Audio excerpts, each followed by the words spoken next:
there you have it. Hey, we were just talking about Trump, and I just want to ask you one simple question. Did you ever meet Trump?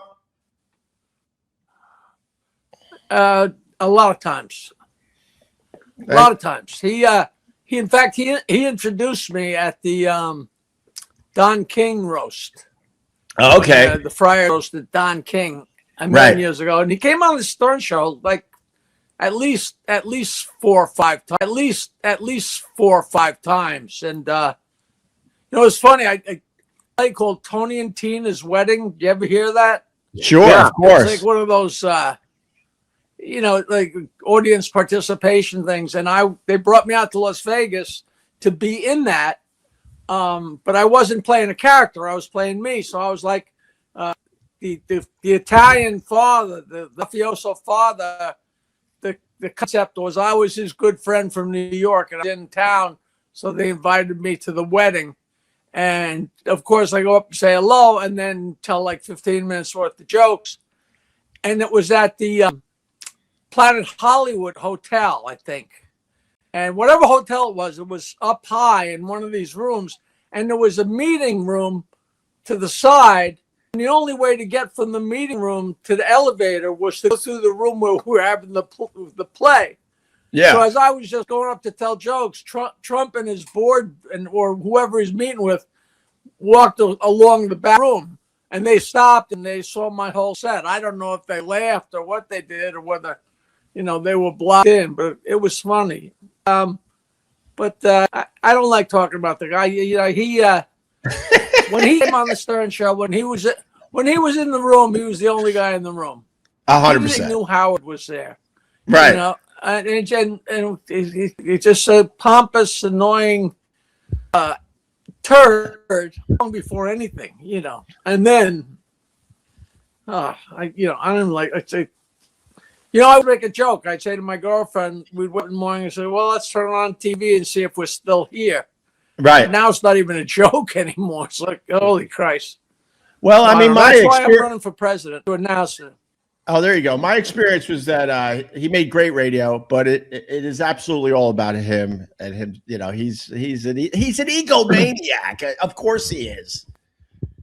Hold on, Jackie. When you met Donald Trump, like, was your impression like this is not a good guy? Because Jeffrey Epstein, who's considered one of the most evil people in America, said Donald Trump didn't have a decent cell in his body. Did you get that impression from Donald Trump? Yes, and I knew Jeffrey Epstein too, believe it or not. And and he actually was actually a nice guy. I mean, didn't know too much about him at the time, but I don't want to tell my Jeffrey Epstein stories, but he's definitely a guy you could sit and talk to, laugh with, and Trump, he's just, there's nothing there. I can't believe that the whole country is hoodwinked, but now maybe the world is catching on, and the world is kind of saying, America, what's wrong with you? What are you doing? So we'll see what happens. Listen, I'm plugging my show before my equipment craps out. I just want to say that, Jackie told an amazing Epstein story. Just go back on my podcast and search out Jackie the Joke Man. But Jackie was at Epstein's house and he knew nothing. And I totally believe it. And it goes with one of the things I said about Epstein was just because every single person that was associated with Epstein doesn't mean they were doing the things that we all want to know about. Jackie, you were at Epstein's. No. Go ahead. No, Ron. He said he doesn't want. He says he doesn't want to talk about it. I just popped in to make sure everyone understands that. Just because Jackie knew Epstein, he wasn't involved with the nonsense. I get that. I just want to know if it's true when people say when they went to Epstein's brownstone, there was a full-length portrait of Clinton in a bathrobe. Is that true? No, he was in a blue dress. Oh, that's it. It's even worse. Google that. Wait, you saw the painting in Epstein's brownstone? Oh, hell yeah. That's It was in the amazing. foyer. And it was That's funny amazing. because as we were walking out, like I had seen Jeffrey Epstein's name, and in the '90s, page 6 always that whole top slot, Right. it's all one thing, and that top panel of page 6 was always Lolita Express rides again or whatever, and you saw the different name. So I saw that painting and I said, Jeffrey, you're friends with Bill Clinton, right? And he said, yeah. I said, hey, I'm sure you've seen this painting. He said, yeah, it's his favorite. He said, it's his favorite. It isn't his. Hey, I only got one Howard Stern question today. What's your thoughts on him continuing at Sirius XM? I don't care. Wait, do you have red nail polish on? Dude, I was just gonna say that. Dude, did you get your nails done for the show? Yes. Is it breast cancer awareness day or something? One of my niece's twins, 6-year-old Janie, once in a while she likes to paint my nails, and I never wash it off because I love it, because I just adore her to pieces. We heard you were performing at Fire Island. I see people. Sorry, Jackie. There's nothing wrong with me. Nothing wrong with me. I'm not saying there's anything wrong with it, but that is fucking creepy when you pop. Dude, you look like you're going drag. Nice. They're beautiful. They're sparkly too. They're sparkly too. Well, it's funny, when I'm in a restaurant and I see the waiter looking down. Yeah, your audio's. There's a lot more wrong with me than that. Yeah, your audio. He's a drag man. Your audio's crapping in and out, but I'll tell you this much. My daughter went through a stage of painting my nails. I only would let her paint a couple. I think as soon as you paint all of them is when people start looking at you weird. Hey, Opie, can I? Opie said, "Hey, Ron, do some research on Jackie," which I did. You didn't answer the question yet, Ron, and then we'll get to you. Oh, sorry. What's your thoughts on Howard continuing at Sirius XM? That's the only Howard Stern question I got, unless you want. Oh, right. I've been saying the same thing. In the late '80s.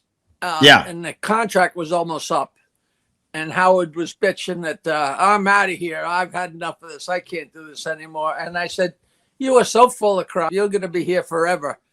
And he asked me on the air. He bet me $5 that he was not going to resign. And then, of course, he resigned. And, of course, nobody remembered the bet. But I've said for 20, 30 years that the day he dies, he'll have been on the radio that morning.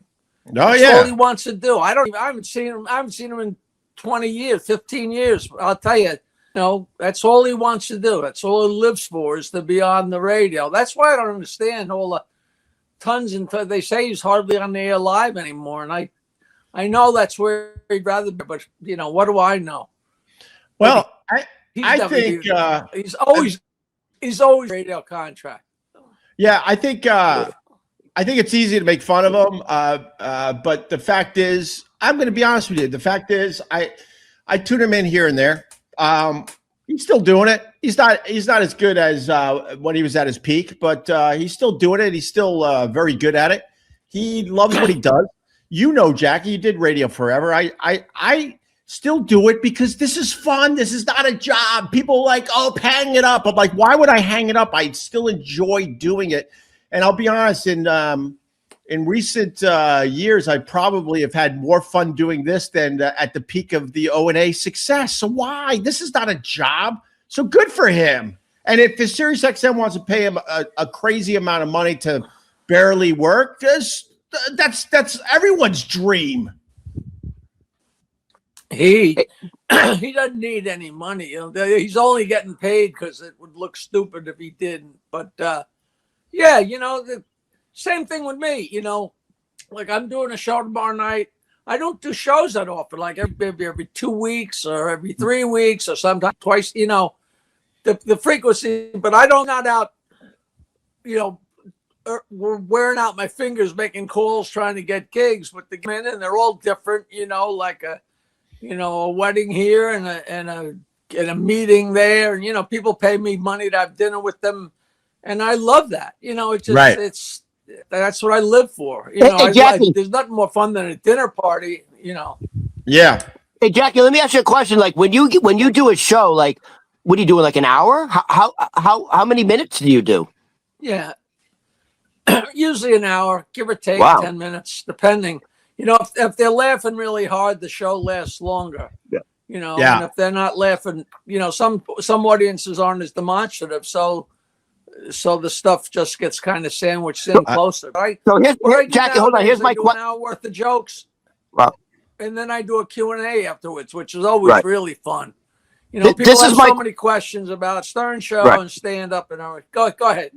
No, but this is my question, because when I do stand-up, I have to review before every show. Like, if I don't go over my material, I'm not going to get it right. Do you still have to review your material, or it's automatic with you?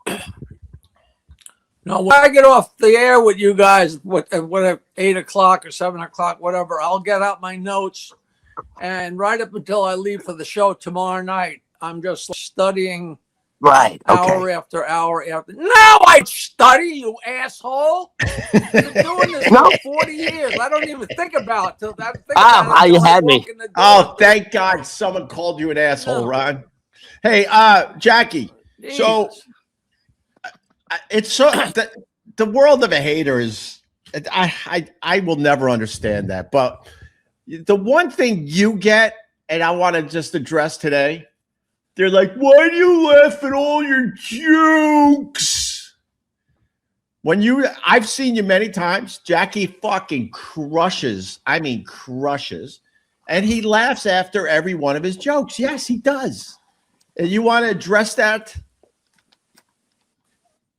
I tell everybody there's 2 cardinal rules of being a comedian. The 2 things you don't do is you don't tell jokes and you don't laugh at yourself. And that's all I do is tell jokes and laugh at myself. And I just always have, they're funny, and I enjoy telling them, and I enjoy making people laugh. It'd be harder for me to not laugh. It's so innate. Right. And I've been telling jokes since I was a little kid, and always told them and always laughed at them. I got thrown out of the bowling alley bar, and I got thrown out of the high school lunchroom for laughing too loud. You know how lunchroom is? Yeah. Get thrown out. Yeah, exactly. And, Yeah. I just enjoy it. So people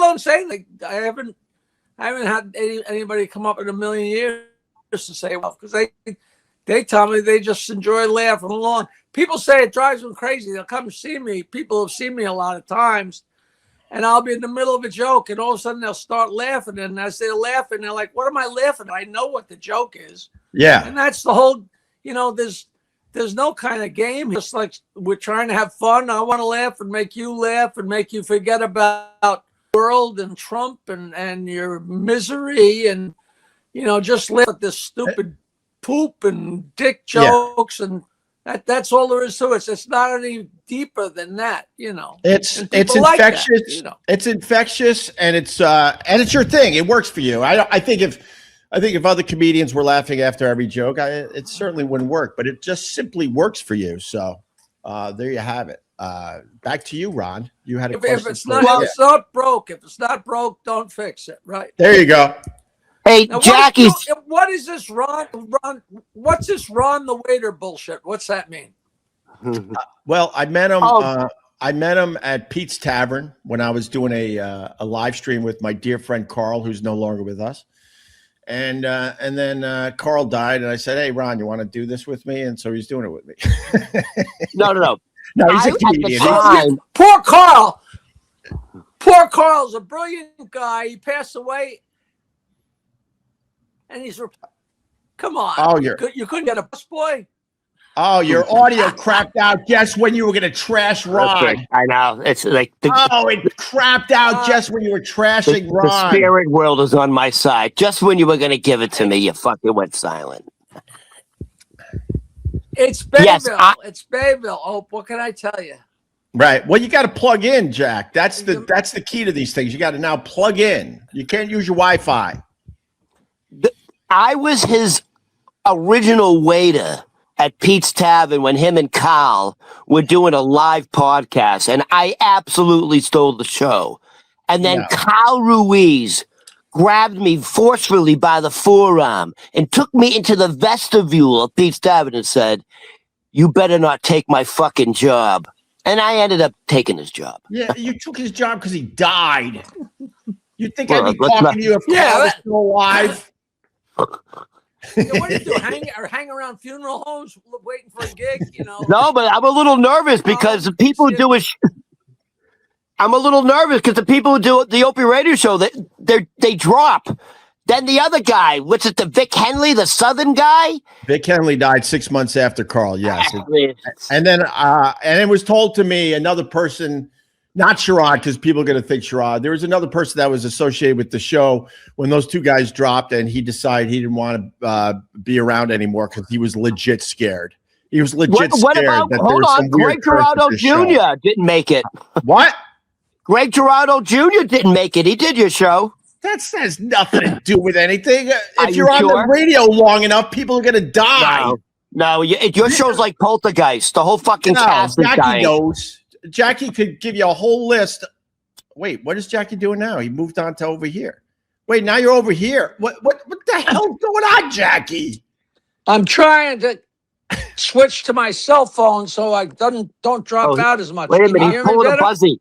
He's pulling a buzzy. He's giving us a tour of his man cave. I hear you now. All right, I hear you. This is a mess. Are you at the Oak Lodge? Are you at Can you hear me?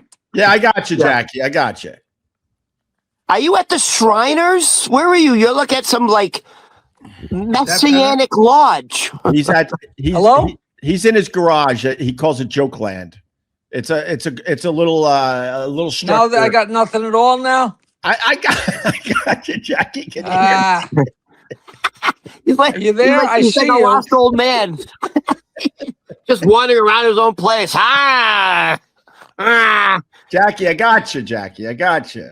I don't know why I can't hear you. Right. Do we need to call 911? Is this a bit? Is there anyone that's going to help you? Jackie, do you need a wellness check, Jack? I know, that's what I'm saying. Does he have a home health care aid? Jackie, you need a wellness check? Jesus Christ. Jackie. Opie, oh my God. Dude, how far are you away from him? Can you just get in your little fucking Prius? I get. He's gone. He's gone. Oh my God. He didn't make it. That was Jackie the Joke Man, everybody. Opie, I just want to know, at the end, he was literally wandering around his own place going, hello?